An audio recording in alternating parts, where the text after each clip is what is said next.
Oke, selamat datang di Teman Makan, konten yang akan menemani sarapan, makan siang, dan makan malam Anda. Bisa juga dipakai untuk tidur kita.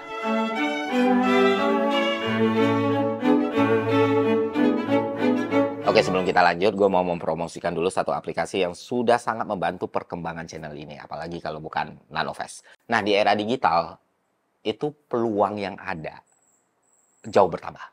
Peluang untuk mendapatkan financial freedom, peluang untuk mendapatkan passive income, dan jelas peluang untuk mendapatkan keuntungan. Dan salah satu peluang yang gue maksud yaitu aplikasi Nanofest. Kenapa demikian? Karena aplikasi ini adalah aplikasi investasi yang bisa ngasih lu keuntungan 5% net per tahunnya. Dan caranya gampang banget, lu nggak perlu kemana-mana, nggak usah capek-capek, tinggal duduk anteng aja, terus top up saldo ke wallet Nanofest. Dan selanjutnya, biarkan profit yang bekerja. Enaknya lagi, duit keuntungannya itu bisa dicairin kapanpun tanpa locking period dan nggak ada minimum saldo. Dan gue sampaikan kepada teman-teman semua, aplikasi ini bisa lo gunakan untuk jual beli aset kripto, saham Amerika Serikat, serta emas. Dengan modal cuma Rp5.000. Dan pastinya aman dan gampang banget untuk digunakan. Karena lo nggak akan dipusingin sama user interface yang ngejelimet ataupun ribet. Satu lagi yang perlu teman-teman ingat, Nanofest itu udah berlisensi Bapeti dan sudah dilindungi oleh asuransi Sinarmas sehingga aset-aset lu aman dari serangan cybercrime. Dan kalau lu tertarik silahkan download aplikasinya dan jangan lupa daftar pakai kode gua. Do your own research, cek sosial medianya Nanofest. Linknya gua taruh di deskripsi untuk informasi dan promo lainnya. Jadi ya mulai investasi aman sekarang untuk masa depannya nyaman karena semua aman sama Nano. Nah, biasanya di Teman Makan kan yang kita bahas itu cerita-cerita, baik fiksi, non-fiksi, tokoh, keadaan, kondisi, dan lain sebagainya. Tapi di Teman Makan kali ini gue mau cerita pengalaman pribadi. Ya, kenapa demikian? Karena gue pikir kalau ini diceritain kayaknya bakal ngasih banyak insight, perspektif, dan manfaat buat banyak orang. Gitu. Jadi yaudah, langsung aja. Cerita yang bakal gue bawain di Teman Makan kali ini adalah cerita saat gue kecil. Nah, trigger pertamanya itu Twitter, Pak. Ya kan? Jadi waktu itu gue lagi ngebahas soal Football Manager. Nah banyak tuh balas-balasan tweetnya soal Football Manager. Terus gue ditanya, FM pertama yang gue mainin itu tahun berapa? Ya gue bilang, FM pertama yang gue mainin itu tahun 98-99. Yang mana wonderkidnya waktu itu Michael Ballack dan Javier Saviola gitu. Nah, ternyata ada yang respon, karena mereka kan ngitung umur gue lahir tahun 91, tapi udah main FM di tahun 98, berarti gue main FM sekitar umur 7 tahun. Terus mereka bilang, oh lu udah kenal komputer di umur 7 tahun, lu pasti privilege, oh, kayak gitu kan. Nah, dari situ akhirnya gue jelasin, kalau ya privilege, gue bilang privilege, tapi bukan karena kaya, cuman karena pilihan hidup yang diambil bokap gue waktu itu. Jadi gini, di tahun 90-an, di akhir 90-an sekitar 96, 97, 98, bokap gue mencoba peruntukan baru. Jadi dia buka sampingan toko komputer waktu itu. Kenapa dia buka sampingan toko komputer? Karena dia kan dosen, dia lagi ngambil S2 di UNPAD di Bandung. Dan dia harus punya komputer waktu itu. Nah, ketika dia di Jambi, ada spare part yang rusak. Gue lupa entah itu memori atau VGA card ya. Intinya, dia cari itu spare part di toko komputer yang sudah ada di Jambi. Dan waktu dia bandingin harganya ketika dia kuliah, spare part yang sama yang dijual di Jambi itu ternyata beda jauh harganya sama yang di Bandung gitu. Terus bokap ide lah tuh kan. Wah kayaknya cuan nih kalau bikin usaha komputer di Jambi. Karena selisih harganya sangat-sangat menggiurkan sekali. Akhirnya bokap memberanikan diri, ngumpulin modal untuk buka toko komputer. Dan bisa gue bilang waktu itu mungkin bokap gue adalah orang non-Chinese pertama yang buka toko komputer di kota Jambi.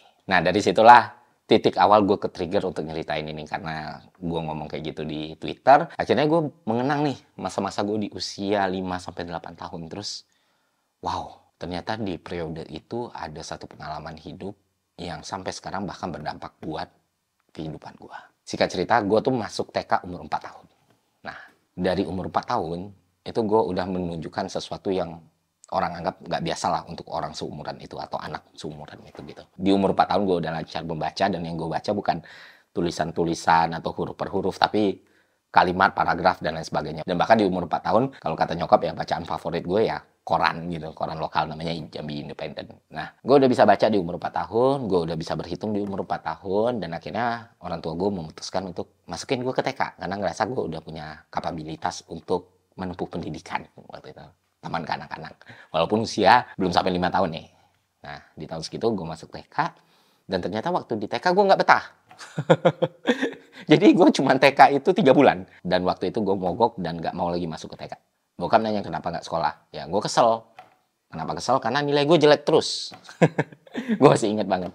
Jadi di TK gue tuh kalau bagus itu dapat bintang, kalau jelek itu dapat bulan. Nah, gue tuh nggak pernah dapat bintang sama sekali, Pak. Gue selalu dapat bulan gitu.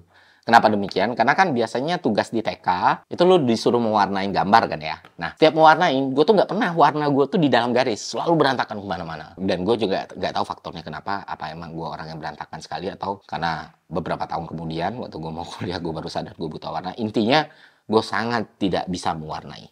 Terus sekarang jadi video editor. Udah masih nge-color grading video gue sendiri. Nah, selalu dapat bulan, akhirnya di satu hari gue tuh protes. Gue tuh udah kesel, gue tuh udah nggak tahan. Jadi dapat satu gambar, gue masih ingat waktu itu gambar anak kecil. Mungkin kayak gadis penjual korek api sih, gue ingat gambarnya waktu itu. Nah, yang gue lakukan untuk gambar gadis penjual korek api ini adalah mewarnai semua sisi yang di luar gambar. Jadi gambarnya kosong nih, tapi semuanya warnain terus gue kumpul. Terus dipanggil lah orang tua gue. Karena ngerasa gue nunjukin satu hal yang tidak biasa di umur segitu. Ya, akhirnya besoknya gue nggak mau sekolah lagi dan bokap gue ketawa aja dan biarin gue untuk nggak sekolah. Setelah momen itu akhirnya gue diajak untuk tes IQ dan singkat cerita hasilnya lumayan mengejutkan nih. Ternyata IQ gue di usia 5 atau 6 tahun itu menyentuh angka 145. Ya, angka yang lumayan lah untuk sebuah kota yang kecil gitu. Nah, dari situ bokap tuh udah ngerasa gue beda nih. Dan dia excited ya, mungkin karena gue anak cowok, ya kan, anak terakhir pula. Akhirnya dia banyak sekali melibatkan gue hal-hal yang tidak biasa dilakukan orang umur 5 tahun, 6 tahun. Jadi waktu dia buka toko komputer, kayak yang gue ceritain, gue tuh jadi asisten bokap. Jadi di usia 6 tahun gue udah bisa ngerakit komputer, dan itu benar-benar part per part. Jadi dari power supply, motherboard, VGA, memori, itu masuk semua dirangkai, dibaut, dikunci, masukin casing, pasang monitor, jadi komputer. Nah, setelah itu gue makin dekat dengan dunia komputer ya. Jadi orang di usia gue biasanya Windows paling lama yang pernah mereka gunain itu 98, kalau enggak 95. Nah, 95 ini aja udah langka banget. Nah, tapi gue OS yang pertama gue pakai itu 311 atau 311 gitu. Pentim yang gue gunain pertama itu 386.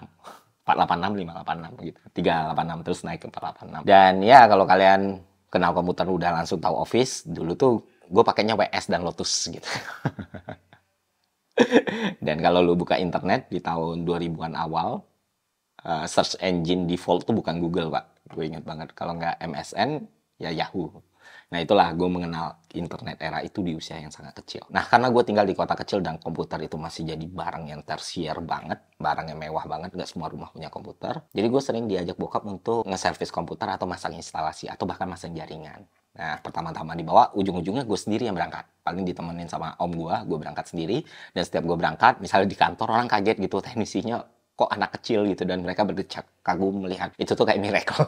Aneh banget. Jadi ya sering diajak ngobrol orang, sering dieluk-elukan orang di usia yang masih sangat belia. Gue masuk SD dan termasuk salah satu klien gue adalah teman-teman dosennya bokap gue gitu. Jadi bokap gue kerjaan utamanya dosen, dan waktu itu kan dosen itu salah satu kelompok masyarakat yang pertama gunain komputer di Jambi ya.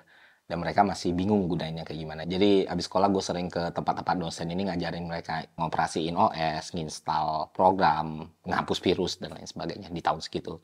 Jadi floppy disk 3/4 di zaman itu ya. Dan sampai sekarang pun kalau gue pulang ke Jambi, ketemu teman-teman bokap gue, masih sering dipanggil, kemana Pak Guru gitu. Jadi di umur 6 tahun tuh gue dipanggil Pak Guru sama dosen-dosen Unja ini waktu itu. Dan singkat cerita, akhirnya dengan semua hal yang gue lakukan di usia yang masih sangat muda itu, gue di labelin jenius. Dan perkembangan sepesat itu juga dibantu sama orang tua gue yang sangat support. Jadi di usia yang masih kurang dari 10 tahun gue diajarin electoral college sama bokap gue. Bokap gue kan dosen hukum tata negara ya. Jadi belajar dasar-dasar negara, belajar undang-undang, belajar bagaimana sistem politik bekerja, itu udah dari gue waktu kecil gitu. Jadi gue udah dijelasin case kayak kenapa George W. Bush bisa menang dari Al Gore dan lain sebagainya. Jadi itu ya balik lagi privilege, karena nggak semua orang dapat kesempatan itu. Nah, kalau kalian dengar sampai sini, mungkin kalian berpikir ini adalah sebuah cerita yang indah gitu, sebuah cerita yang beautiful, sebuah cerita yang inspiratif, tapi sebenarnya enggak. Kenapa demikian? Karena di kondisi kayak gitu yang benar-benar orang naruh ekspektasi yang tinggi sama lu, orang melihat lu sebagai sosok yang extraordinary, dan lu sendiri juga merasa demikian. Lu sendiri ngerasa apapun lingkungan yang lu jalani, orang-orang yang ada di sekeliling lu is not even competition, lu nggak perlu effort kayak orang, tapi lu bisa dapat outcome yang lebih optimal. Itulah yang gue rasain selama masa kecil sampai masa remaja gue di kota Jambi gitu. Jadi ya gue masuk dari SD yang jelek, dan peraih NEM tertinggi waktu itu. Jadi satu-satunya yang masuk dari SD gue itu ke SMP favorit, SMP 7 Kota Jambi. Di situ masuk kelas unggul, masuk lagi SMA yang waktu itu favorit di Jambi, Titian Teras. Ya udah keluar masuk STAN dan lain sebagainya. Dan ya selama sekolah itu gue ngerasa gue bahkan nggak perlu effort untuk dapetin kelas unggul. Gue nggak perlu effort untuk jadi juara kelas. Kalau gue mau ya gue bisa jadi juara kelas, dan beneran terbukti gitu. Kelas 2 SMA gitu, bokap gue janjiin nanti dibeliin mobil kalau lu bisa jadi juara kelas. Oh iya, gampang. Akhirnya gue yang SMA bermasalah tiba-tiba jadi juara kelas. Jadi kayak rasanya hidup itu enteng. Tapi di satu sisi yang gue sadari, gue nggak berkembang sama sekali. Jadi gue di usia 7 tahun dan gue di usia 17 tahun itu punya knowledge yang sama, kemampuan yang sama, dan pemahaman yang sama. Gak ada yang bertambah. Ketika gue umur 6 tahun udah bisa ngerakit komputer segitu rumitnya, ketika gue umur 6 tahun udah familiar dengan DOS, dengan WS, dengan Lotus, udah familiar dengan jaringan internet, di usia 17 tahun gak ada skill set yang bertambah sama sekali. Gue berhenti berproses, gue berhenti berkembang, karena gue berpikir gue udah di top of the world. Dan waktu gak kerasa, itu benar-benar menyakitkan sih kalau diingat. Kenapa demikian? Karena, andai saja gue nggak dipenuhi kesombongan, andai saja waktu itu gue nggak ngerasa diri gue spesial, andai saja waktu itu gue nggak ngerasa diri gue hebat, mungkin gue bakal terus belajar dan berkembang. Dan faktanya hal inilah yang akhirnya membuat gue berhenti gitu. Nah, di mana Canon momennya? Di mana gue ngerasain itu? Ya ketika gue masuk kuliah. Gue di kota kecil di Sumatera masuk kuliah di ibu kota, tempat kuliah yang sering dianggap sebagai tempat kuliahnya orang-orang pintar, nggak sembarang orang bisa masuk di situ. Dan gue ngeliat teman-teman gue kiri kanan, anjing, orang jago-jago ya gue. Kayak dunia itu jadinya sangat luas sekali gitu. Kok ya orang bisa sepintar ini, bisa makan apa. Dan akhirnya di situ gue sadar, oh gue tuh nothing, gue tuh belum apa-apa. Melewati momen itu dulu udah pernah gue ceritain. Nah, apa yang terjadi setelah itu kayaknya udah pernah gue ceritain di beberapa video sebelumnya. Intinya dari sana gue buang jauh-jauh pikiran bahwa gue jenius, gue spesial, gue pintar, gue bisa menyelesaikan masalah, gue better than anyone, gue itu istimewa. Itu hal yang gue kunci rapat-rapat. Gue mulai lagi dari Ferry Irwandi yang baru, Ferry Irwandi challenger, Ferry Irwandi pembelajar, Ferry Irwandi penantang, Ferry Irwandi yang ingin tahu banyak hal dan ingin memahami banyak hal. Dan ya, hidup gue berubah. Setelahnya banyak sekali gue mempelajari hal-hal yang emang dulunya bahkan gak gue pikirin gitu. Termasuk salah satunya ya ini, sosial media, content making, videografi, editing, dan lain sebagainya. Itu gue pelajari bahkan di usia gue yang udah 25 tahun. Dan di situ gue sadar ya, manusia itu bisa mati dalam hidupnya kalau dia berhenti belajar. Dan gue gak mau mati cepat-cepat. Gue mau terus hidup sampai di usia yang sangat tua. Dan bahkan gue ingin terus tetap hidup. Bahkan ketika mati pun, gue pengen nama gue masih terus hidup. Nah itu sih. Semoga ada pelajaran yang berharga lah dia ambil dari konten teman makan ini. Itu aja dari gue. Semoga bermanfaat. Sampai jumpa di teman makan selanjutnya. See ya.